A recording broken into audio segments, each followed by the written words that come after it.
You should first select a niche before starting a meal prep business. You can start whatever type of meal prep business you like. However, it's best to pick a niche early on so that you can perfect your products and services. Uncooked and prepared meal ingredients such as HelloFresh and Blue Apron are a popular option. These meal making kits typically include the delivery of all of the ingredients needed for recipes in precisely the right amounts, as well as easy to follow cooking instructions. These meal kits are ideal for people who wants to try new recipes, or for busy singles who struggle to prepare meals without having a lot of leftovers that goes to waste. Offering pre-made and fresh meals is another option for a meal prep business. You can do all of the cooking and deliver a week's worth of salad, soups, and other delectable meals right to your customer's door. This saves your customers time because all they have to do is reheat their food. In this video, you will learn how to start a meal prep business.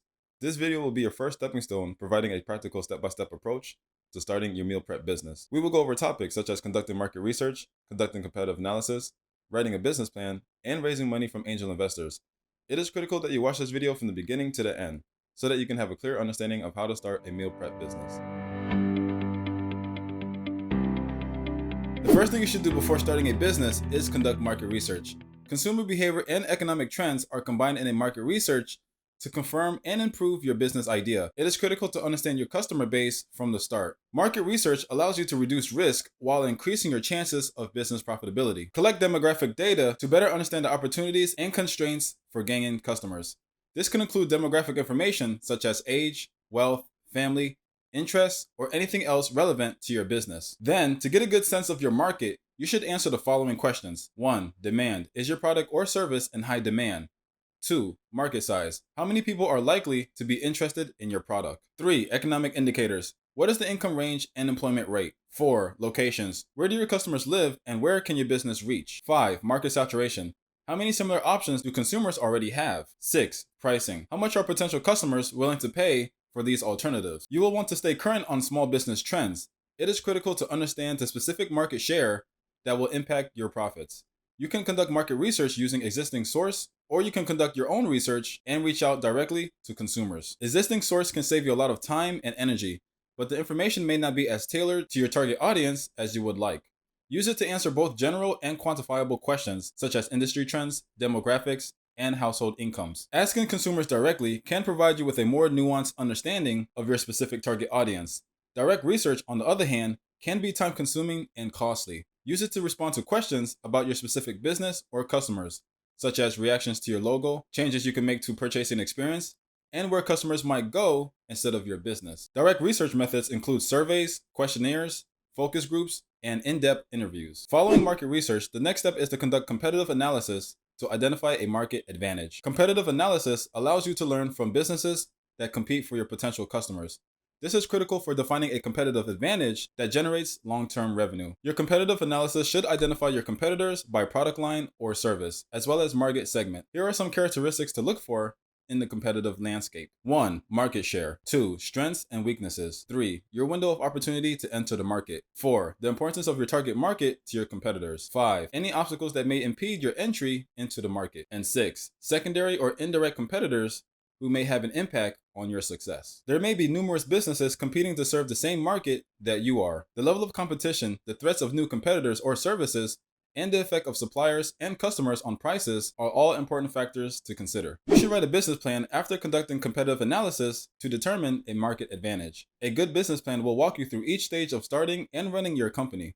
Your business plan will serve as a roadmap for how to structure, run, and grow your new venture. It's a method of organizing your thoughts about the most important aspects of your business. Business plans can assist you in obtaining funding or attracting new business partners.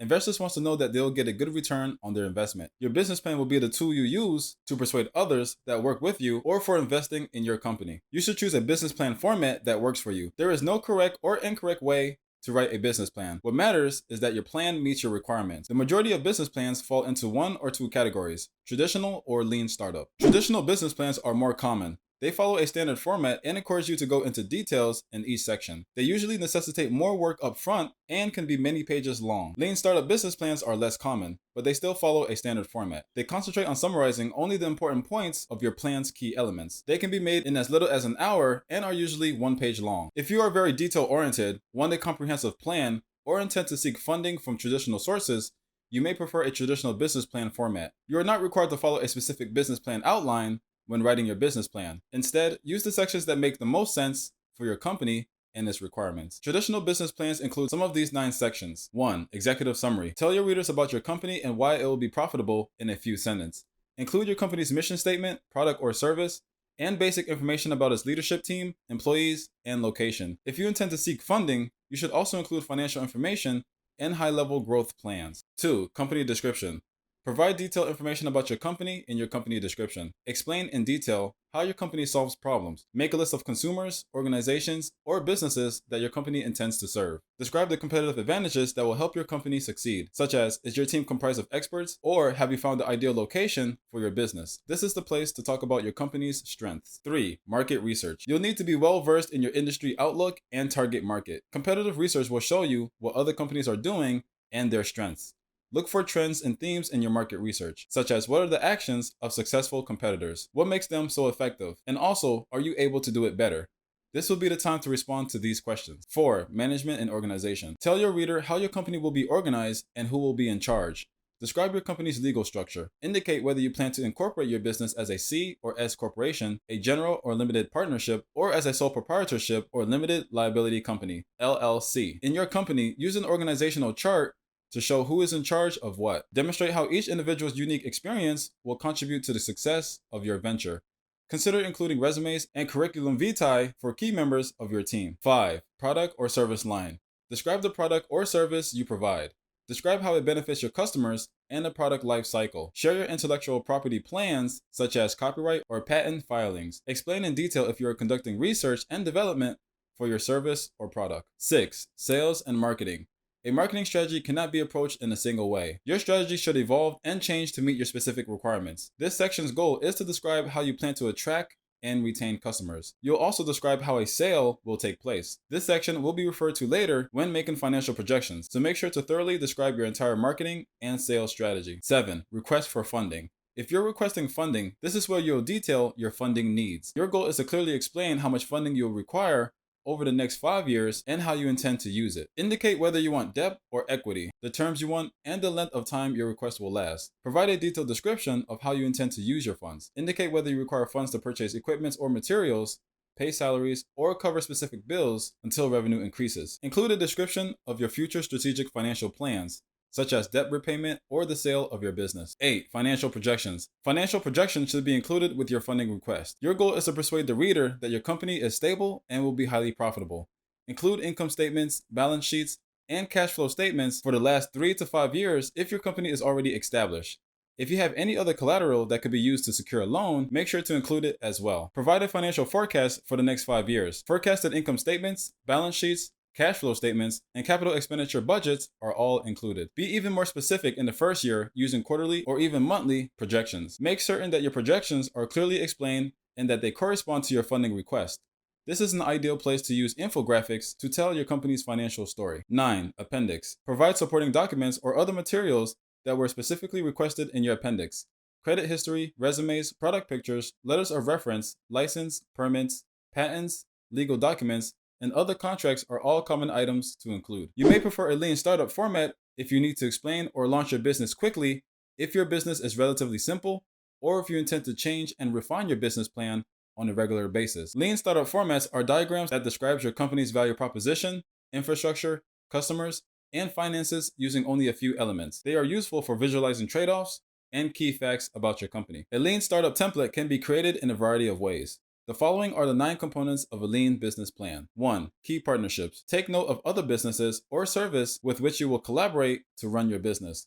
Consider vendors, manufacturers, subcontractors, and other strategic partners. 2. Key activities. Make a list of the ways your company will gain a competitive advantage. Highlight activities such as selling directly to consumers or utilizing technology to participate in the sharing economy. 3. Key resources. List any resources you will use to provide value to your customers.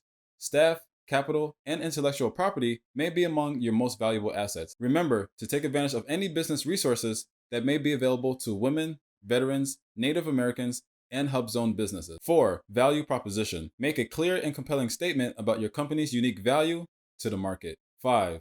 Customers' relationships. Describe how your customers will interact with your company. Is it automated or human to human? Should it be done in person or online? Consider the customer's experience from the beginning to the end. 6. Customer segments. When naming your target market, be specific. Because your business will not be for everyone, it is critical to have a clear idea of who your business will serve. 7. Channels. Make a list of the most important ways you'll communicate with your customers. Most businesses use a combination of channels that they optimize over time. 8. Cost structure. Will your company prioritize cost cutting or value additive initiatives? Define your strategy and then list the most significant costs associated with pursuing it. 9. Revenue streams. Describe how your company will make money. Direct sales, membership fees, and the sale of advertising space are a few examples. If your business has multiple revenue streams, make a list of all of them. Following the completion of your business plan, the next step is to secure funding for your venture. Starting a business costs money. One of the first and most important financial decisions most business owners make is how to fund their venture. How you choose to fund your business may have an impact on how you structure and run it. Every company has unique requirements, and no financial solution is one size fits all. Your personal financial situation and business vision will shape your company's financial future. Once you've determined how much startup funding you'll require, the next step is to determine how you will obtain it. Let's talk about how to fund your own business through self-funding. Self-funding, also known as bootstrapping, allows you to use your own financial resource to support your business. Self-funding can take the form of borrowing money from family and friends, using your savings account, or even tapping into your 401k. You retain complete control over your business when you self-fund, but you also assume all of the risk. Be cautious not to spend more than you can afford, and be especially cautious if you decide to withdraw funds from retirement accounts early. You could face costly fees or penalties, or you could jeopardize your ability to retire on time. So consult with the administrator of your plan and a personal financial advisor first. Another option is to raise venture capital from investors. Venture capital investments can provide you with the funding to start your business. Venture capital is typically offered in exchange for a stake in the company and an active role in its operation. In a number of important ways, venture capital differs from traditional financing. Typically, venture capital focuses on high-growth companies. Rather than debt, they invest capital in exchange for equity. They also take higher risk in exchange for potential higher returns, and it has a longer investment time frame than traditional financing. Mostly all venture capitalists will want a seat on the board of directors at the very least. As a result, be willing to give up some control and ownership of your company in exchange for funding. There is no certain way to obtain venture capital, but the process generally follows a standard sequence of basic steps. 1. Find an investor. Look for individual investors, also known as angel investors or venture capital firms. Make sure to conduct sufficient background research to determine whether the investor is reputable and has experience working with startup companies. 2. Share your business plan. Your business plan will be reviewed by the investor to ensure that it meets their investment criteria. Most investment funds focus on a specific industry, geographic region, or stage of business development. 3. Go through due diligence reviews. The management team, market, products and service, corporate governance documents, and financial statements of your company will be scrutinized by the investors. 4. Negotiate the terms. If they decide to invest, the next step is to reach an agreement on a term sheet that outlines the terms and conditions under which the fund will make an investment. 5. Investment. You can get the investment once you agree on a term sheet. When a venture fund invests, it becomes an active participant in the company.